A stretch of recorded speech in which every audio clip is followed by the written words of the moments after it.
Hello students, आप सभी लोगों का हमारे इस चैनल में स्वागत है।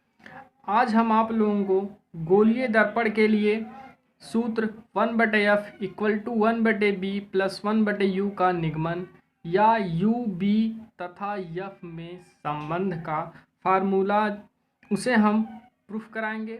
तो देखते हैं कि ये कैसे प्रूफ होता है, जो कि आज हम बहुत ही आसान और सरल भाषा में सीखेंगे कि ये निगमन कैसे किया जाता है। आज हम आप लोगों को अवतल दर्पण से प्रूफ करके दिखाएंगे और नेक्स्ट पार्ट में हम उत्तल दर्पण के लिए देखेंगे। तो देखते हैं अवतल दर्पण के लिए। तो पहले हम फिगर से कुछ जनरल भाषा में समझ लेते हैं कि इसकी हिंदी लिखी कैसे जाती है। तो देखते हैं, आप मान लेते हैं, माना M1 M2 एक अवतल दर्पण है।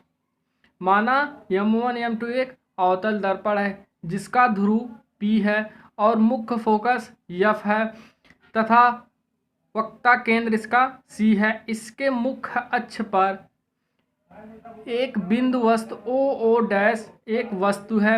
O डैश से चलने वाली समांतर किरणें प्रवर्तन के पश्चात मुख्य फोकस से होकर सीधे निकल जाता है तथा पुनः O डैश से चलने वाली दूसरी प्रकाश किरणें वक्ता केंद्र से होकर प्रवर्तन के पश्चात पुनः अपने मार्ग में वापस लौट जाता है तथा इसका प्रतिबिंब I डैश पर बनता है, जो कि वस्तु से छोटा प्रतिबिंब बनता है। अब हम देखते हैं, माना M1 M2 एक अवतल दर्पण है जिसका ध्रुव P, फोकस F और वक्ता केंद्र C है। इसके मुख्य अक्ष पर कोई वस्तु OO डैश है जिसका प्रतिबिंब वक्ता केंद्र और फोकस के बीच में बनता है। माना वस्तु OO डैश से दर्पण के ध्रुव की दूरी PO बराबर -u, प्रतिबिंब I डैश की दूरी PI बराबर -b, वक्ता केंद्र की त्रिज्या PC बराबर -r तथा फोकस दूरी PF बराबर -f है। जैसा कि हमने अभी फिगर से देखा है, तो अभी हम आपको वैल्यू भी बताते हैं कि आखिर ये वैल्यू आई कहाँ से। तो देखते हैं फिगर से। फिगर हमारा कुछ ये है, तो देख लेते हैं। यह है प्रत्येक दूरी हम दर्पण के ध्रुव से ही मापते हैं। तो दर्पण के ध्रुव और आई है प्रतिबिंब। दर्पण के ध्रुव और प्रतिबिंब आई की दूरी होती है -b, यह है प्रतिबिंब की दूरी। जैसा कि हम लोग चिन्ह परिपाटी में देखे थे कि दर्पण के ध्रुव के ऊपर की दूरी पॉजिटिव और नीचे की दूरी ऋणात्मक में होती है। तो आगे देख लेते हैं, दर्पण के ध्रुव P और वक्ता केंद्र के बीच की दूरी -r। आगे देखते हैं, यह है F और यह है P। फोकस दूरी और ध्रुव से लेकर फोकस दूरी को -f से लिखते हैं। आगे देखते हैं, यह है O डैश वस्तु की दूरी से U से लिखते हैं, जो कि सारे वैल्यू निगेटिव होंगे। यहाँ तक हमने लिखा है। अब हम त्रिभुज देखेंगे। त्रिभुज OO डैश C तथा त्रिभुज CII डैश। अब इसमें हम देखते हैं ये दोनों समकोण त्रिभुज है, क्योंकि ये एंगल बना रहा है 90 अंश का, जो कि दोनों समान है, इसलिए हम इसको समकोण त्रिभुज बोल देंगे। तो अब देखते हैं, O डैश बराबर हो जाएगा II डैश के और OC बराबर हो जाएगा CI के। इसी तरीके से हमारा दूसरा त्रिभुज भी बनना है, ANF, और दूसरा बनना है FII डैश। तो इसमें भी हो जाएगा AN बराबर बटे II डैश और NF बटे II डैश हो जाएगा, सॉरी PI हो जाएगा। तो अब हम देखते हैं, जैसा कि यहाँ लिखा हुआ है, त्रिभुज O डैश C और त्रिभुज CII डैश समकोणिक है। इसमें हमने लिखा चूंकि II डैश बटे II डैश ऊपर है O डैश बटे I dash equal to CO बटे IC, हमने इसको मान लिया इक्वेशन 1। इसी तरीके से दूसरा त्रिभुज हमने देखा था, त्रिभुज II डैश F और त्रिभुज ANF समकोणिक है। यहाँ AN बिंदु A से मुख्य अक्ष पर खींचा गया लंब है। अब वो हो गया था NA बटे II dash equal to NF बटे FI। अब हम देखते हैं फिगर में थोड़ा सा। इस फिगर में हम देख सकते हैं कि ए एन बराबर किसके है, ओ ओ डैश के। जितना ए एन है उतना ही ओ डैश है, तो हम ए एन बराबर लिख सकते हैं ओ ओ डैश के। तो ये वैल्यू हम रख लेते हैं, परंतु एन ए बराबर ओ डैश जो कि हमने इक्वेशन में वैल्यू रख दिया, तो हो जाएगा ओ ओ डैश बटे आई आई डैश, जो कि हमने इसमें वैल्यू रखा था एन एफ बटे एफ आई। ये हो गया समीकरण 2। अब हम देखते हैं समीकरण 1 का एक पक्ष बराबर है और समीकरण 2 का भी एक पक्ष बराबर, दोनों एक दूसरे के बराबर होंगे। तब हम देखते हैं, तब हमारा हो जाएगा सी ओ बटे आई सी और इक्वल टू हो जाएगा एन एफ बटे एफ आई। आगे देखते हैं। अब हम देख सकते हैं समीकरण 1 और 2 का एक पक्ष बराबर है तो दूसरा भी होगा। हमने बोला था सी ओ बटे आई सी इक्वल टू एन एफ बटे एफ आई, और ये है इसका फिगर।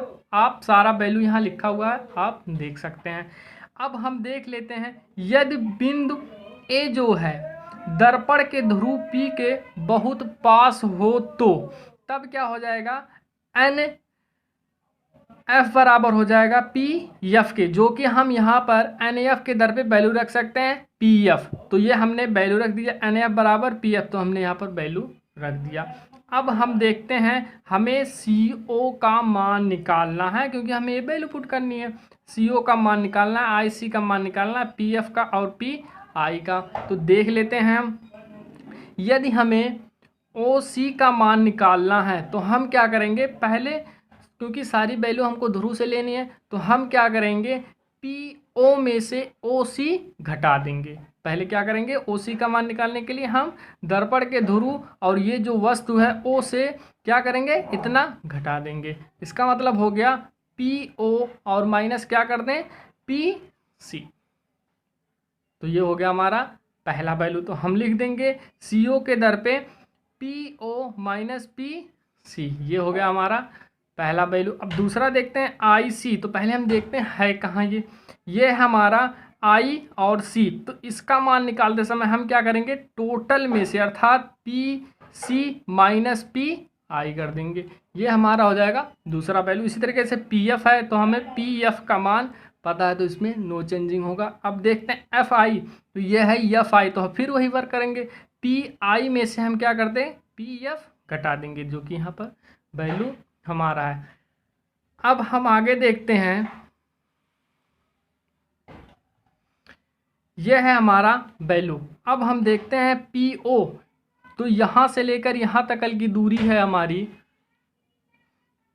पी ओ, यहाँ से यहाँ तक की दूरी हमारा माइनस यू, जो कि हमने यहाँ पर वैल्यू लिखा है पी सी यहाँ तक की दूरी है हमारा माइनस आर, ये भी वैल्यू हमने रख दिया।